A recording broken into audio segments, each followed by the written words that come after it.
ആപ്കി അദാലത്തിൽ രാമന്റെ കഥ പറയുന്ന മുരാരി ബാപ്പുവിന്റെ മേലുള്ള കുറ്റാരോപണം അദ്ദേഹം കൺസർവേറ്റീവ് അപ്രോച്ചുള്ള ഒരു വ്യക്തിയാണ് എന്നുള്ളതാണ്. മുരാരി ബാപ്പു, ഈ കുറ്റാരോപണം യുവാക്കളുടെ അടുത്തു നിന്നാണ് വന്നത്.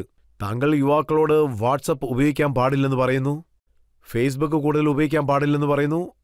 ഇതെല്ലാം വെറും വേസ്റ്റാണ്. ഇത് ശുദ്ധ വേസ്റ്റ് ഒന്നുമല്ല, ഫുള്ള് വേസ്റ്റ് തന്നെയാണ്.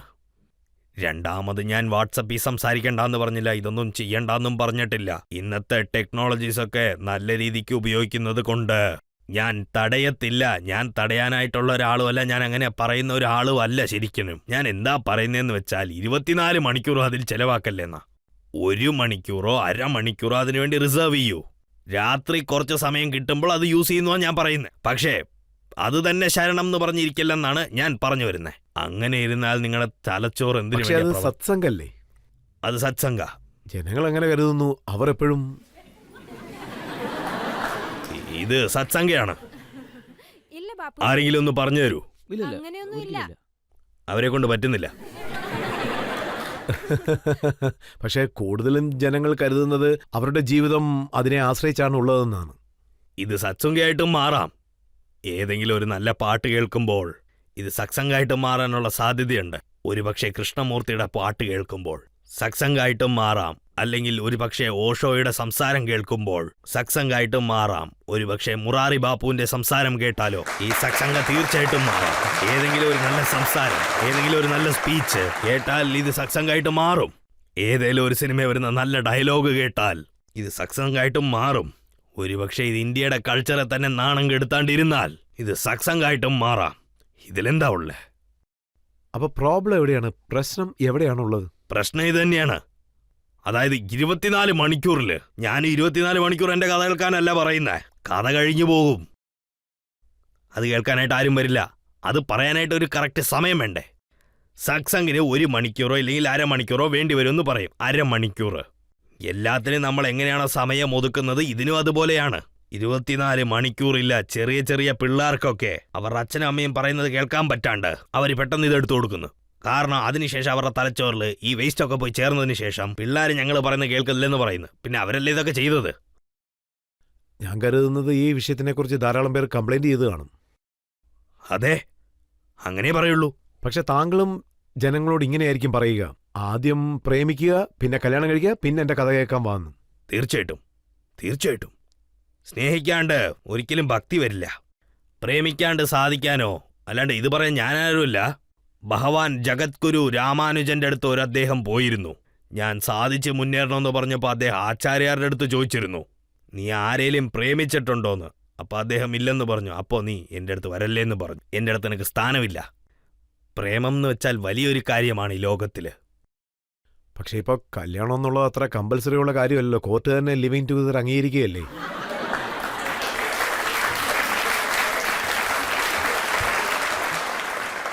കാരണം ഒരുപക്ഷെ രാമന്റെ ചരിത്രം അംഗീകരിക്കുകയാണെങ്കിൽ അപ്പോൾ ജനങ്ങൾ എന്തു പറയും? സംശയത്തിന്റെ പേര് രാമൻ വൈഫിനെ കാട്ടിലേക്ക് അയച്ചെന്നല്ലേ? ഇത് ഇന്നത്തെ ജനങ്ങൾ പറയുന്ന കാര്യമാണ്. ആ സമയത്ത് രാമൻ എന്തൊക്കെ ചെയ്യണോ അതാണ് രാമൻ ചെയ്തത്. പിന്നെ ഇതുവരെ ഞാൻ അതൊന്നും പഠിച്ചിട്ടില്ല. പക്ഷെ ഇതിനുശേഷം പഠിക്കും. ആ കാലത്തിലെ ഗ്രന്ഥങ്ങൾ ഇതൊക്കെ ഞാൻ ഉറപ്പായിട്ടും പഠിച്ചിരിക്കും. പക്ഷെ സീതേനെ ഒരിക്കലും കുറവ് പറഞ്ഞിട്ടില്ല. ഞാൻ എവിടെയും പഠിച്ചിട്ടില്ല. അതിൽ 2 പേർക്ക് സംബന്ധമുണ്ട്. പിന്നെ അതുകൊണ്ടാണ് രാമൻ രാജധർമ്മമൊക്കെ രക്ഷിച്ചെടുത്തത്. ജനകീയത്തിനെ എഴുന്നേൽപ്പിച്ചു. രാജാവ് ഇങ്ങനെയാണ് ഇരിക്കണ്ടേ, ഒരാളുടെ മനസ്സിലും ഒരു തെറ്റായ ചിന്തയും വരാൻ പാടില്ലെന്ന്. പിന്നെ രാമൻ എന്താ വിചാരിക്കുന്നതെന്ന് വെച്ചാൽ സീതയും അദ്ദേഹവും വേറെ വേറെ ആളല്ലെന്നാണ്. അതുകൊണ്ടാണ് അവിടെ പ്രശ്നമൊന്നും ഇല്ലാത്തത്. പിന്നെ ഇന്നാണ് ഇങ്ങനെയൊക്കെ സംഭവിക്കുന്നതും. പക്ഷെ എല്ലാ സംഭവങ്ങളും ഈ യുഗം ഈ ദേശത്തിന്റെ സംഭവത്തിൽ മനസ്സിലാക്കുന്നുണ്ട്. പക്ഷെ താങ്കൾ കഥ പറയുമ്പോൾ പറയാറുണ്ട്, അക്കാലത്ത് പുഷ്പ വിമാനം ഉണ്ടായിരുന്നു, അക്കാലത്ത് മിസൈൽസ് ഉണ്ടായിരുന്നു, അഡ്വാൻസ് ടെക്നോളജി ഉണ്ടായിരുന്നു എന്ന്. അപ്പൊ തീർച്ചയായും ഈ കാലഘട്ടവുമായി റിലേറ്റഡ് ആയിരിക്കും അല്ലേ? അതെ, തീർച്ചയായിട്ടും. അതിന്റെ അടിസ്ഥാനം ഇന്ത്യയിലാണ് വിതച്ചതെന്നേ ഞാൻ പറയുള്ളൂ. പക്ഷേ നമ്മുടെ ശീലം എന്താന്ന് വെച്ചാൽ നമ്മള് ഇന്ന് ഇന്ത്യയിൽ നിന്ന് ആവശ്യമുള്ള സാധനം അവിടുന്ന് തിരിച്ചു കിട്ടിയാൽ നമ്മൾ ഏറ്റെടുക്കും. ഇവിടെ നമ്മളത് വളർത്താൻ സമ്മതിക്കില്ലല്ലോ. അതല്ലാണ്ട് പുഷ്പക്കൊണ്ടായിരുന്നു. ദിവ്യദൃഷ്ടി കിട്ടുന്നുണ്ട്. സഞ്ജയ് ഇവിടെ ഇരുന്നു മഹാഭാരതത്തിന്റെ പോരാട്ടത്തില് ഇതൊക്കെ ഇവിടെ ഇരുന്ന് ഇതൊക്കെ ഈ ടെലികാസ്റ്റൊക്കെ അന്ന് തൊട്ടേ ഉണ്ടായിരിക്കും. ഇതൊക്കെ ഉണ്ടെന്ന് നമ്മൾ സമ്മതിച്ചേ പറ്റുള്ളൂ. പക്ഷേ ഈ കാലഘട്ടത്തിലെ ജനങ്ങളോട് താങ്കൾ പറയുന്നത് ഇൻഫർമേഷൻ ടെക്നോളജി ഉപയോഗിക്കാൻ പാടില്ലെന്നാണ്. താങ്കൾ ഇതെല്ലാം അപ്പോൾ എതിർക്കുന്നത് പോലെയാണ്. അപ്പോൾ ഇങ്ങനെയും പറയുന്നു അങ്ങനെയും പറയുന്നു. ഇല്ല, ഞാൻ എതിർത്തിട്ടേ ഇല്ല. ഞാനത് നല്ല രീതിക്ക് ഉപയോഗിക്കാനാണ് പറഞ്ഞത്. എങ്ങനെ എതിർക്കും?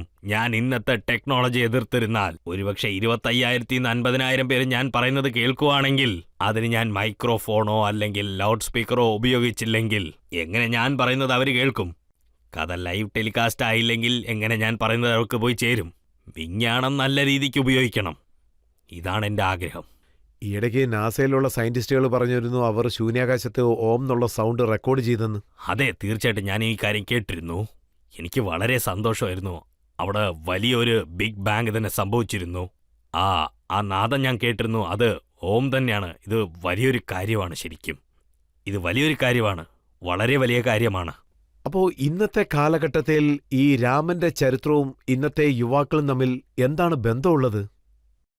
സത്യം, സ്നേഹം, വിശ്വാസം. രാമന്റെ സ്നേഹമാണിത്. രാമൻ ഓരോരുത്തരുടെ മേത്തും ഒരുപാട് സ്നേഹം ഇരിപ്പുണ്ട്. പിന്നെ രാമന്റെ സ്നേഹമുണ്ടല്ലോ. പിന്നെ ഈ 3 സൂത്രങ്ങളും എന്തെങ്കിലും ഒരു ദിവസം ഔട്ട് ഓഫ് ഡേറ്റ് എന്നൊക്കെ പറയാൻ കഴിയുമോ? ഇതിലാണ് ഓരോ നിമിഷവും ജീവിക്കേണ്ടേ. അതുകൊണ്ടാണ് രാമൻ കഴിഞ്ഞ കാലത്തും അല്ല ഭാവി കാലത്തിലും അല്ല, ഈ കാലത്തിൽ തന്നെയാണ്. അതുകൊണ്ട് രാമന്റെ ചരിത്രം ഏതൊരു കാലത്തിലും ഉണ്ടാവുന്ന ഞാൻ വിശ്വസിക്കുന്നേ. താങ്കൾ തന്നെ പറയൂ, ഇക്കാലത്ത് ആരാണ് അംഗീകരിക്കുന്നത്? ഒരുപക്ഷെ ഒരു മകനോട് അച്ഛൻ 14 വർഷം നീ രാജ്യം വിട്ട് പുറത്തു പോകണമെന്ന് പറഞ്ഞ... അല്ല, രാജ്യം എന്ന് വെച്ചാൽ ഇപ്പൊ ആരുടെ അടുത്തുള്ള രാജ്യം പറഞ്ഞേ? പറയൂ, ആരുടെ അടുത്താ? പക്ഷേ രാമന്റെ ചരിത്രം കേൾക്കുന്ന ആള്, രാമന്റെ ചരിത്രം ഏറ്റെടുക്കുന്നവര് ത്യാഗം നടത്താനായിട്ട് വന്നിരിക്കും. തീർച്ചയായും രാമനെ പോലെ ചെയ്തില്ലേലും കുഴപ്പമില്ല. പക്ഷേ ഇതെന്തോരും വലിയ കാര്യമാണ്. രാമൻ അദ്ദേഹത്തിന്റെ അധികാരം പോലും വിട്ടു. പിന്നെ ഭരതന് കിട്ടിയതോ? അദ്ദേഹം അത് വിട്ടുകളഞ്ഞു. ഇതൊക്കെ ലോകത്തെ വലിയൊരു ഉദാഹരണമാണ്. ലോകത്തിങ്ങനെയൊക്കെ കാണുന്നത് തന്നെ അത്ഭുതമല്ലേ സാർ? ശരി, താങ്കൾ ഇക്കാര്യം പറയോ. താങ്കളെ സംബന്ധിച്ച് മോദിജി എന്തെങ്കിലും നല്ല കാര്യങ്ങൾ ചെയ്തിട്ടുണ്ടോ? ഒരുപാട് കാര്യം സംഭവിച്ചിട്ടുണ്ട്. ഇനിയും സംഭവിക്കും. തീർച്ചയായിട്ടും സംഭവിച്ചാണ്ടാണ് ഇരിക്കുന്നത്. പക്ഷേ ജനങ്ങളുടെ പ്രതീക്ഷ എന്താന്ന് വെച്ചാൽ പിന്നെ എല്ലാവരും പ്രതീക്ഷ തീർക്കുന്നത് വളരെയധികം കഠിനമാണ്. എങ്ങനെയാണത്? പക്ഷേ നിങ്ങൾ എങ്ങനെ നോക്കുവാണെങ്കിൽ രാഷ്ട്രീയം തന്നെയാ. ഞാൻ എന്തോരും വട്ടം പറഞ്ഞിട്ടുണ്ട്. ഞാൻ മറ്റൊരു പ്രാവശ്യം കൂടെ പറയാം.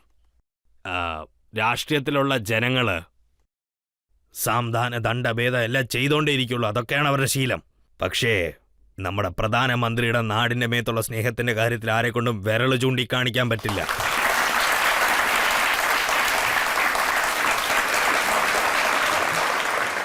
താങ്കൾ ഓരോ ഗ്രാമത്തിലേക്കും പോകുന്നു, തെരുവുകളിൽ ചുറ്റിക്കറങ്ങുന്നു, ഗ്രാമത്തിലുള്ള ഓരോരുത്തരെയും കാണുന്നു. അപ്പോൾ ജനങ്ങൾ താങ്കളോട് പറയാറില്ലേ ഈ പ്രാവശ്യം ആർക്കാണ് വോട്ട് ചെയ്യാൻ പോകുന്നതെന്ന്? നോക്കൂ സാർ, ജനകീയത്തിൽ ജനങ്ങൾ പറയുന്ന കാര്യമാണ് ആദ്യത്തിന് പ്രധാനമായിട്ടിരിക്കുന്നത്. പക്ഷെ നമുക്കെല്ലാം അറിയാമല്ലോ, നമ്മുടെ ഈ ജനങ്ങളുടെ വോട്ടൊക്കെ പൈസ കൊടുത്തും മേടിക്കാൻ കഴിയും. അവസാന സമയത്ത് പോലും മേടിച്ചെടുക്കാൻ കഴിയും. നമ്മുടെ രാമന്റെ ചരിത്രത്തിലുള്ള കഥയിൽ രാജധർമ്മത്തിന്റെ കഥ ജനങ്ങൾ പറയുന്നത് മാത്രമല്ലാണ്ടും വേറെ ഒരെണ്ണമുണ്ട്. അത് സാധുക്കാരി എന്നൊക്കെയാണ് പറയുന്നത്. സാധുകരുത്ത് എത്ര കൊടുത്താലും മേടിക്കാൻ കഴിയില്ല. പക്ഷേ ഞാൻ ഗ്രാമങ്ങളിലൊക്കെ ഉണ്ടാവും, ഗ്രാമം വഴിയൊക്കെ പോകും. അതുകൊണ്ട് ജനങ്ങൾ ഏതെങ്കിലും നല്ല ആൾക്കാർ വന്നാൽ നന്നായിട്ടിരിക്കുമെന്നാണ് കരുതുന്നത്. പക്ഷേ ഞാൻ അധികപക്ഷം ജനങ്ങളെ കണ്ടതുവരെ പറയുവാണ്, എന്താ തോന്നുന്നെന്ന് വെച്ചാൽ ഏതേലും ഒരു നല്ല മനുഷ്യനെ കിട്ടിയാൽ നല്ലതാണ്. അല്ലാണ്ട് ഓരോരുത്തർക്കും ഓരോ രീതിയാണല്ലോ. ഇനി ആരെയും കിട്ടിയില്ലേ? ഉണ്ടല്ലോ, ഒരാൾ പണിയെടുത്തോണ്ടിരിക്കുമല്ലേ.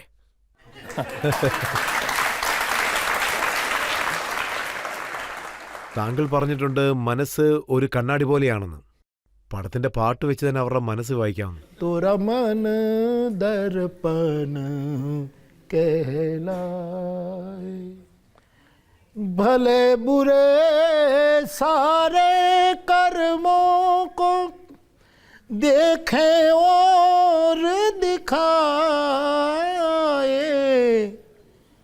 तुरा मन दर्पण. പിന്നെ ഈ സിനിമാക്കാരൻ ഞാൻ രണ്ടു മനസ്സിലുള്ള കണ്ണാടി എന്ന് പറയുന്നില്ല. ഞങ്ങളുടെ തുളസി മുൻപേ പറഞ്ഞിട്ടുണ്ട്, ശ്രീ ഗുരു ചരൺ സരോജ രജ നിജ മൻ മുകുർ സുധാർ. നിങ്ങളുടെ മനസ്സൊരു കണ്ണാടി, അതുകൊണ്ടാണ് ഞാൻ പാടുന്നേ.